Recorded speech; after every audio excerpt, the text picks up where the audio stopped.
everybody. My name is Patrick Farley. For those who don't know me, I am the director and owner of the Farley Productions LLC channel. If you don't know me, I create movies, I create videos, I love video and photography. It's kind of a thing that I've been into for a while, on top of martial arts. So it's been a while since you guys probably seen a video from me. It's getting harder and harder to get some vlogs out these days. My time has been limited, holidays are upon me, but it has been a really good end of the year, to say the least. There's so much snow just everywhere around the place I live at. The property's filled with it, and it's been nonstop the entire time. So bad to the point where even if I want to get my car outside, it's just probably not going to happen, which is okay. I haven't had a snowed in type of snow day in a very long time. But anyways, this is more like a vlog type of video, I suppose. And I also want to go over a couple things in this video that I don't really want to do a separate video topic about. Well, the first thing I really want to talk about is why did I switch from Sony Vegas over to Davinci Resolve? Now, both of these editors do the same exact job, and both jobs is to create the video content that you want or need. Now, for those who've been a long-time follower, I've been using the editor Sony Vegas in order to more or less create my movies and create my work. And for the longest time, it's been mostly reliable. For over a decade, I went from Sony Vegas Pro 13 all the way up to 17 with little to no problems. It wasn't until I went to 20 and switched Windows operating systems that I realized that I was going to have an issue. I've searched forums, I've contacted them directly through the Magix company. I've done everything that I can to try to make the software work for me. Because if everyone knows, well, at least anyone in the video industry knows, regardless of what kind of video content you make, switching from one editor to another in the middle of a project is very, very easy or very, very difficult. And sadly, the one that I've been working on the most, which is my movie, Fatal Encounter, The Emergence of Talents, has been the most difficult. Like, the hardest switching from one software to another I have ever experienced. It wasn't for my meticulous organization and backups for everything that I've done, and also getting the whole movie, which I had, rendered out, keeping all the raw footage, just being so on it.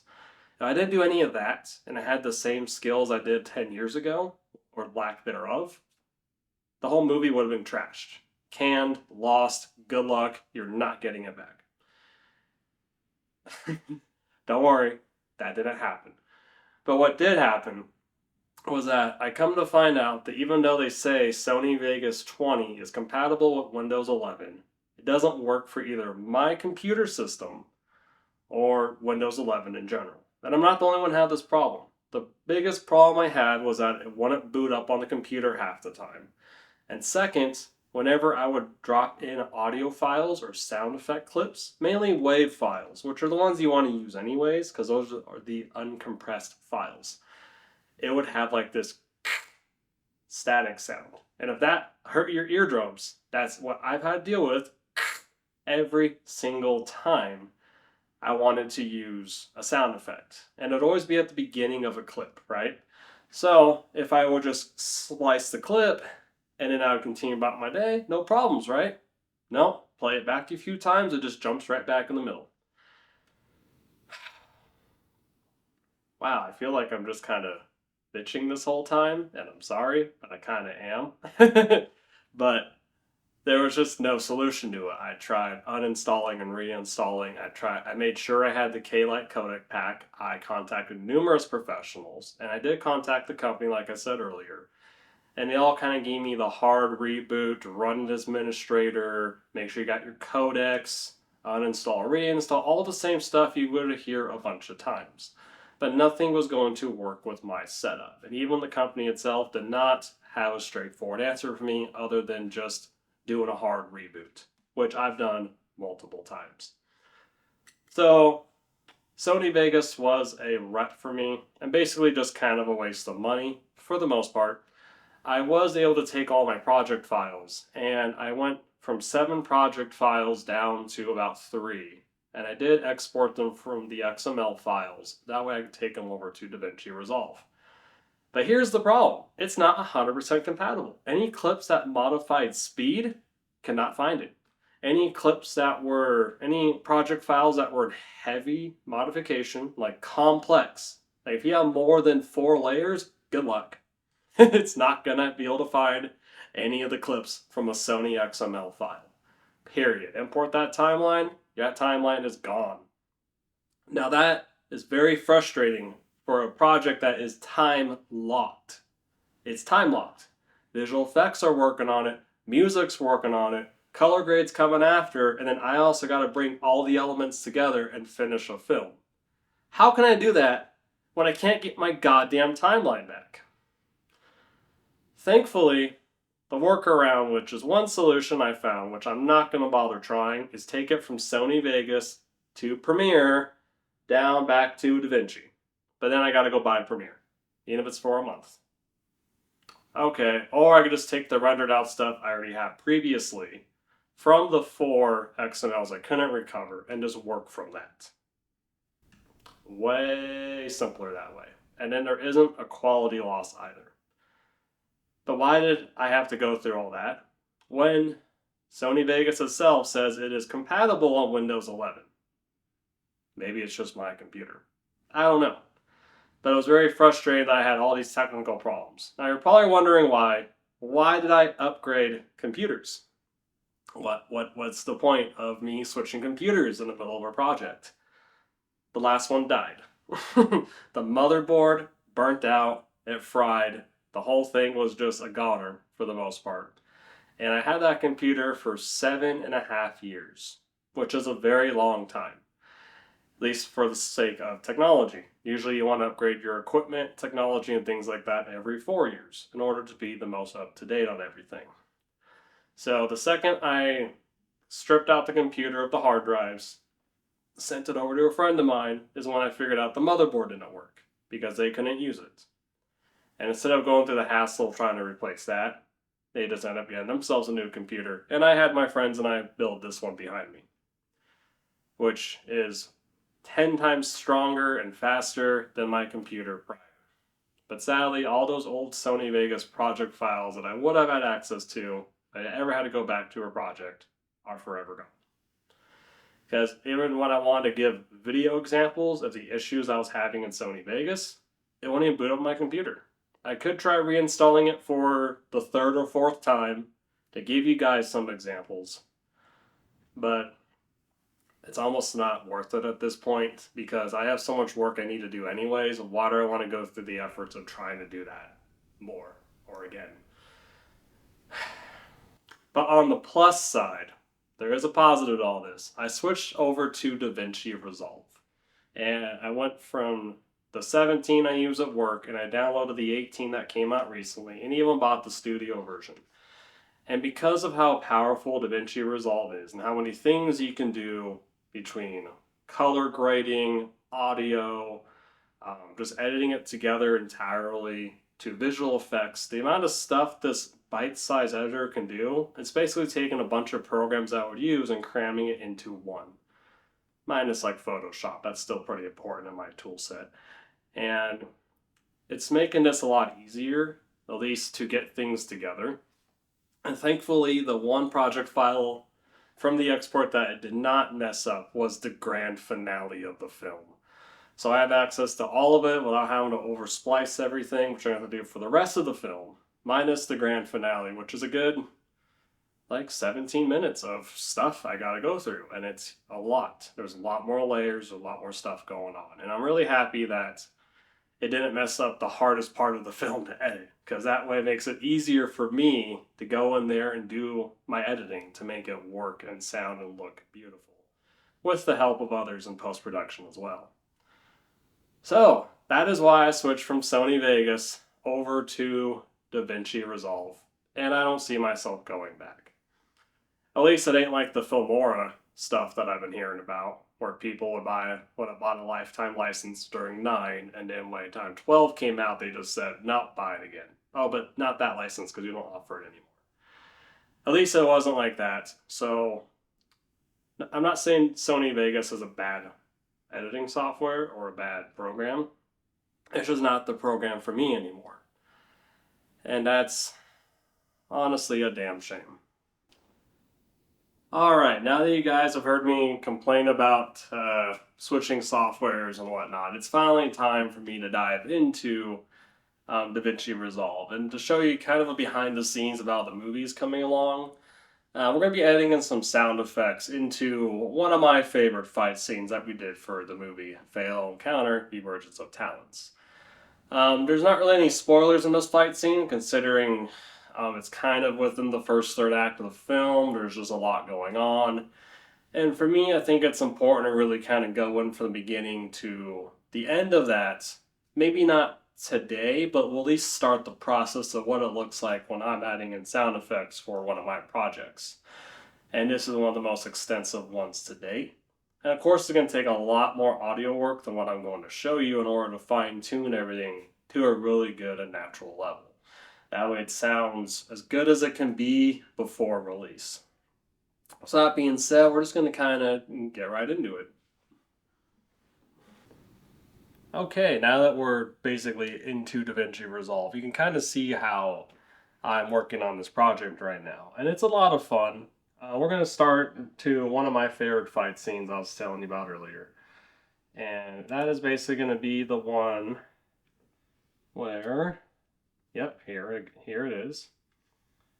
This is going to be the one where they are getting ambushed and it's not the best time. Now, the audio stuff is not quite leveled out yet. I have to go in here and really work on the audio. So this is all going to be way louder than the audio in here, and it needs a lot of work in TLC. But basically,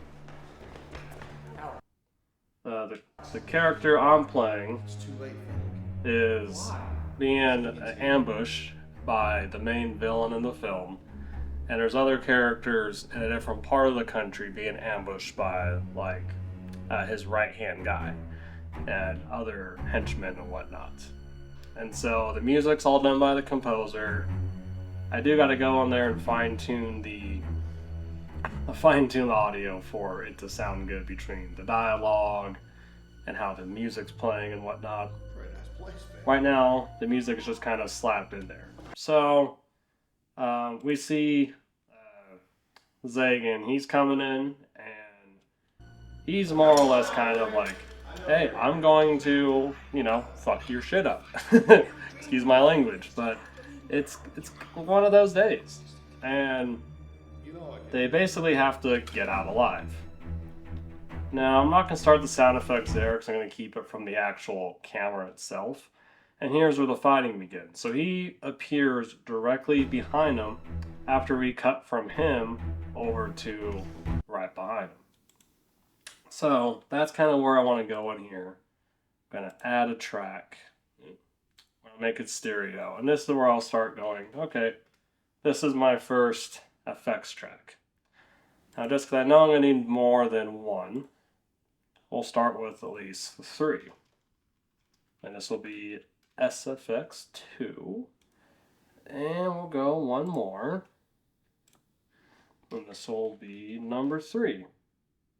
Of course, lowercase for some reason. No, uppercase. All right. That looks way better. And the best part is I can also adjust how much video track I see in comparison to the audio. Now, I'm not going to tell you guys where to get your sound effects from. But once you have your sound effects and the license to do it, create like a bin, keep your stuff organized. If you're new at this, if you already know what to do, then you're just watching for fun of it, I'd imagine. So I have all my sound effects in one nice little folder, from explosions to grenades to anything that would be in an action movie, more or less. And I will start all my effects off in the edit section, and then I like to move things over into Fairlight, to really dial in the audio better as it gets closer to being complete. But we're not going into that much right now, just kind of getting the sound effects into the timeline, make sure it matches up, and then, yeah, go from there another day because I don't have time for that today. This is kind of a 2-in-1 where I'm recording a vlog and I'm also working on sound. Kind of a win-win. Or at least a behind the scenes video. I'll figure out what to do with all this at some point. And alright, so he's gonna appear behind. I got a really cool transitionary sound effect for when he just super speeds behind him. Yeah, it's probably this one. Let me play it back.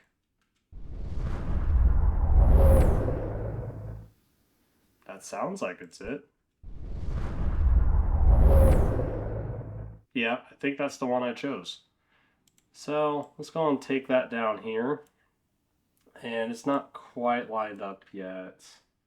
Zoom in a little bit. Oh, there it is.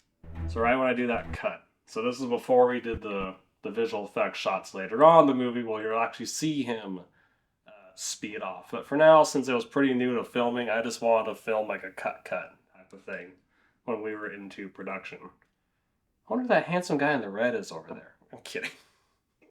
You haven't noticed red's my favorite color. So right here, so since he's still on screen, I can't play the sound effect yet. But in between that cut, we can. So we'll go 2 frames back, and then we'll add it there, and we'll probably drop that down.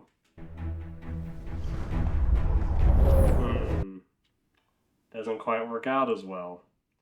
Maybe if I sped this up by 50%.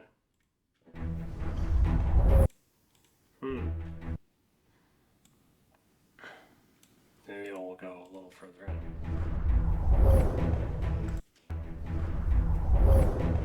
Yep, okay, that's a little better. So it's starting to build up before he leaves the screen. Or what I should do is maybe a sound effect that's more, he's like there type of thing. What was this one?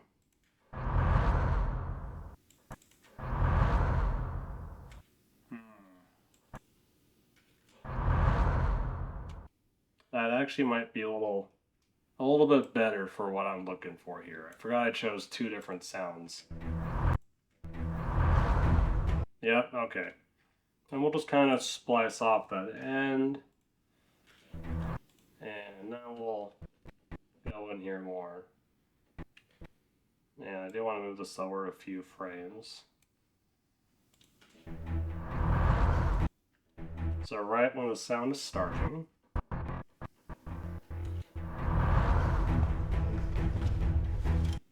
Okay, yeah, much better.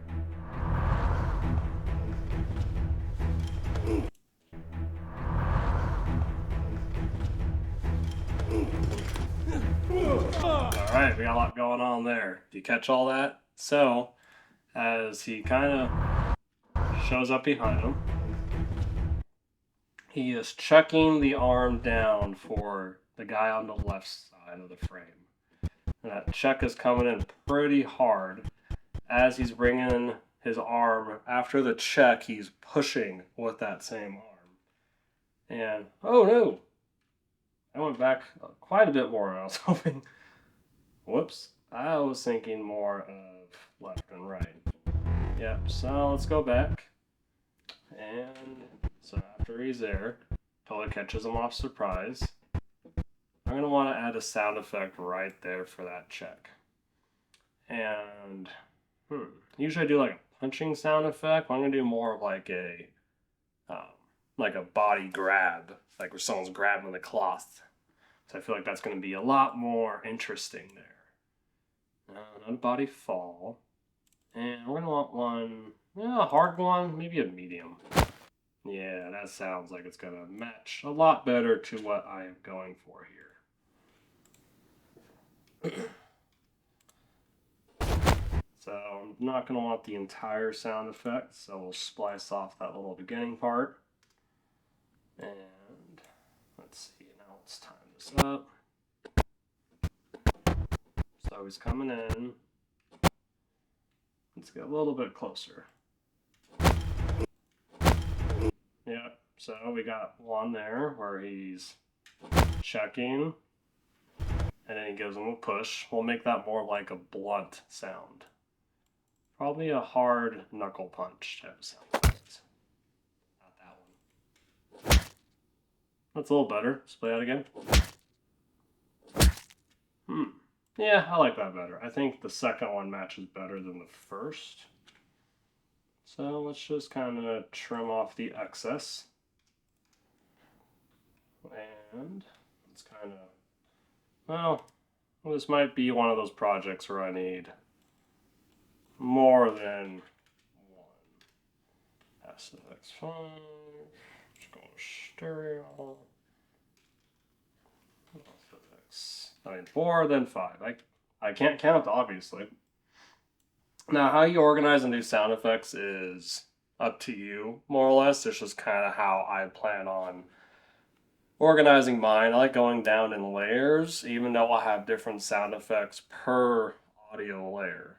And you could like do sound effects of just one kind for a layer, or you can mix it up accordingly. At the end of the day, it's just more than one way of doing the same job. And since I am still fairly new to how sound design is, I'm still learning.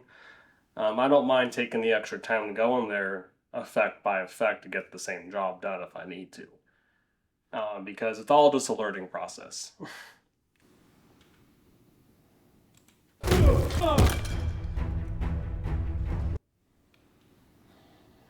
Alright, so now that we've kind of got a little more progress, then let's go start from the beginning, where he kind of speeds into what's going on, and then we see some of the action happen.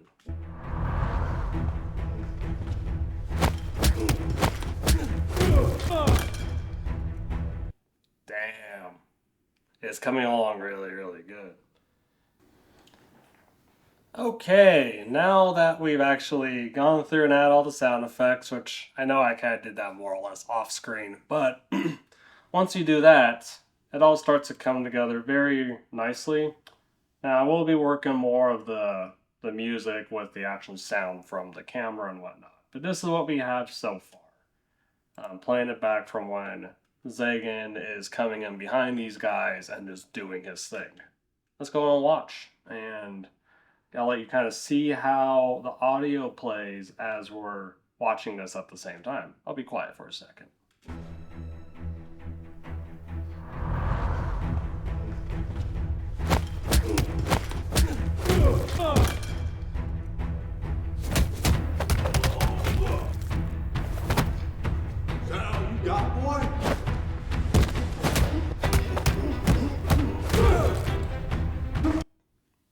And of course, we're not going to go into too much more after that, but that starting to sound really, really good. Sound effects really add or take away from a film.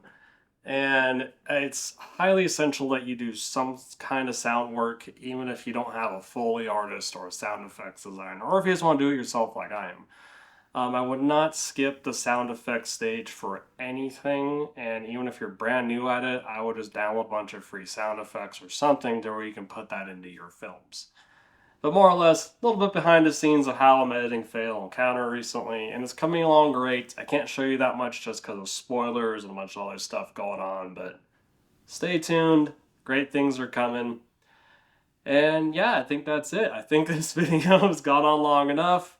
If you stuck with me to the end, thank you very much. If you do me a huge favor, smash that like button down below. Hit subscribe while you're at it. You'd be doing me a solid. And if you could share this with your friends and family, I'd always would really appreciate it. So with that being said, wash your hands, stay safe out there, and stay warm if you're watching this while it's cold out. Have a good one. I'll catch you guys next time. To not the Batmobile. Mick, make it happen, man. I'm kidding. He kind of has. But just not like... Yeah, okay. Later.